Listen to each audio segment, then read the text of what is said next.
Hello everyone, welcome back to the Power BI tutorials.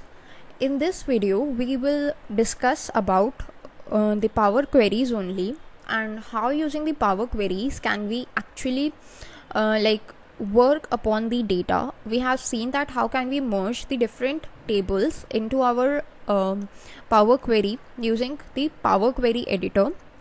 So we had the data in our Excel sheet that consisted of the different tables spanning through different sheets.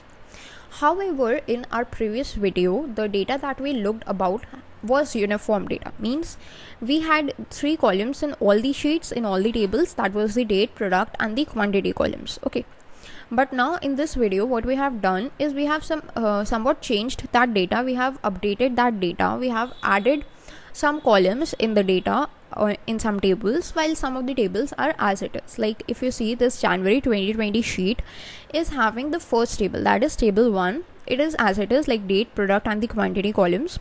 Then if we take a look at this February 2020 sheet, so we have added the sales column, which is showing the total sales done in that particular day, and we have added this column, so the data is different now. Okay, and similarly in the March sheet, also in the table 134, we have created a new column that is of returned items, that is how many items were returned on that particular day. So this is the numerical column that we have added. Now the question is, when the tables have like different columns or the different types of columns or the different number of columns, then also is it possible for Power Query editor to just append those tables into one another, or will it give us any kind of an error?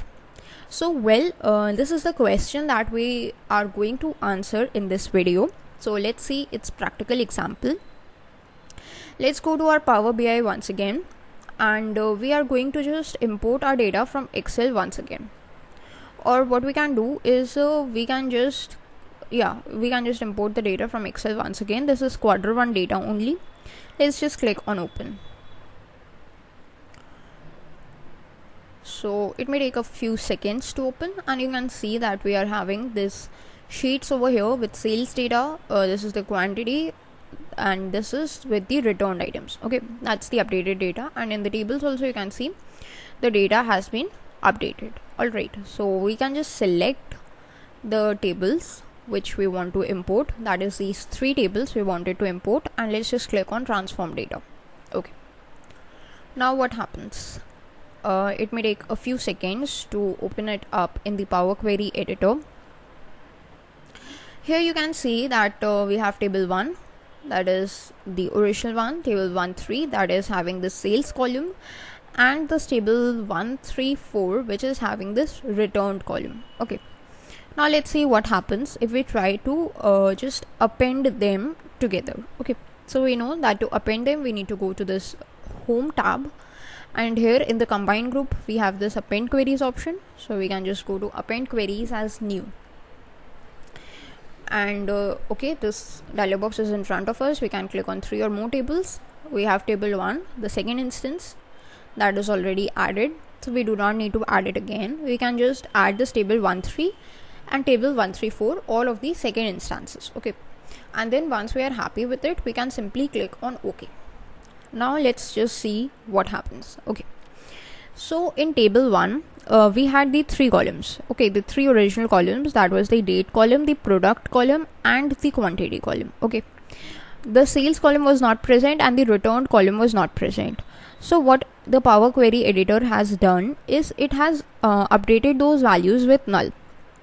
Means whatever the number of columns is, like in the second table we had a sales column, so the sales column is added over here, and in the third column or the third table we had a new column called returned, so this returned column is also added, but only for the values that it had. Like for the March value or the March data, we had this return value, so it is added over here, and all the rest of the values are termed as null. Similarly for the sales column also, only the February days have the data for the sales, and all of the rest of them are appended or provided with a value of null. So this is possible in Power Query editor, that we can actually combine the data of the different columns or the different sheets or the different columns or the different tables, and it would just append them all together and replace the values with null. So that's how we can work with it, right? Now there is one important question, is this the query named as append to. Okay, here you can see that in the property settings its name is append to. So if you want, you can just change its name to like merged columns or merged queries. Okay, so what would happen is now we would be getting our new table. This is this whole data with a name merged queries or merged table. Whatever name you want to provide, you can just give it any name. Then you can just click on this close and apply option, and the changes must have been applied. Okay, so you need to just wait for a few seconds until and unless this merged table is created. So after this, there is one interesting thing to note, that we would be just getting this if you just take a look at this fields table. So let's just get rid of this table first.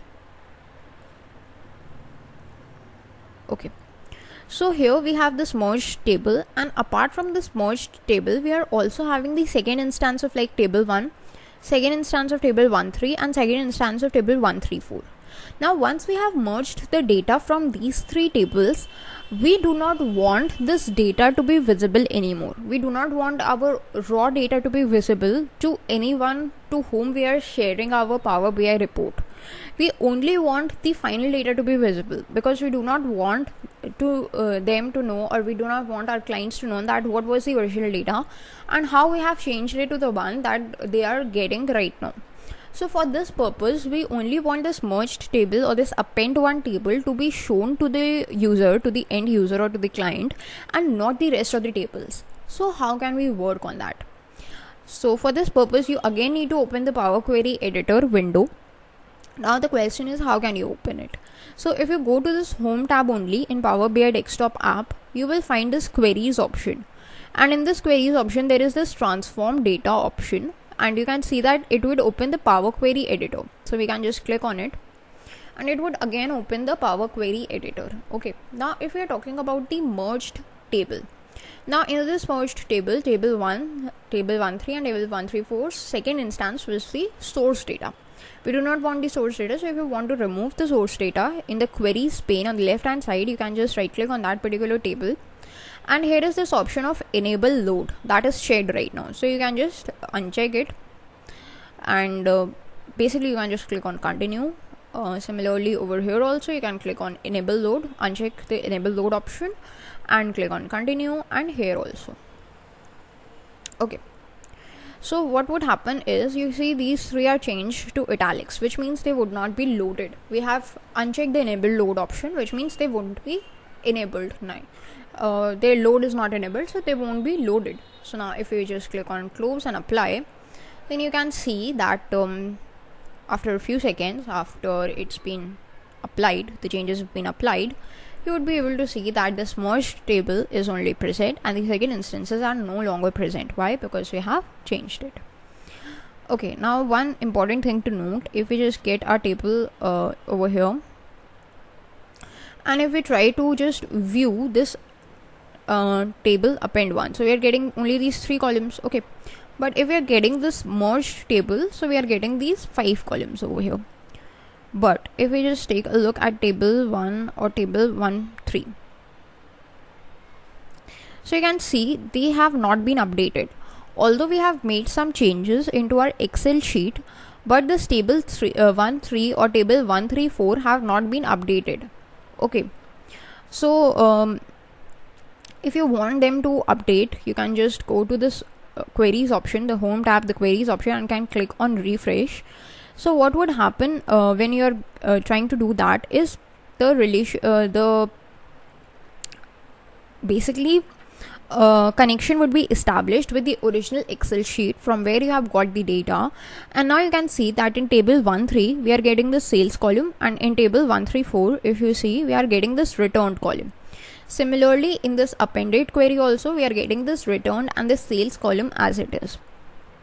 Why? Because we have made some changes. We have refreshed the changes as per our Excel sheets in Power BI. So in order to work with data like this, you can simply click on refresh and all of your data would be refreshed automatically. And that is the power of using the relationships, because Power BI creates a connection with your Excel workbook or whatever the data you have provided. It does not copies the data, it just loads the data as a part of a connection. It establishes a link.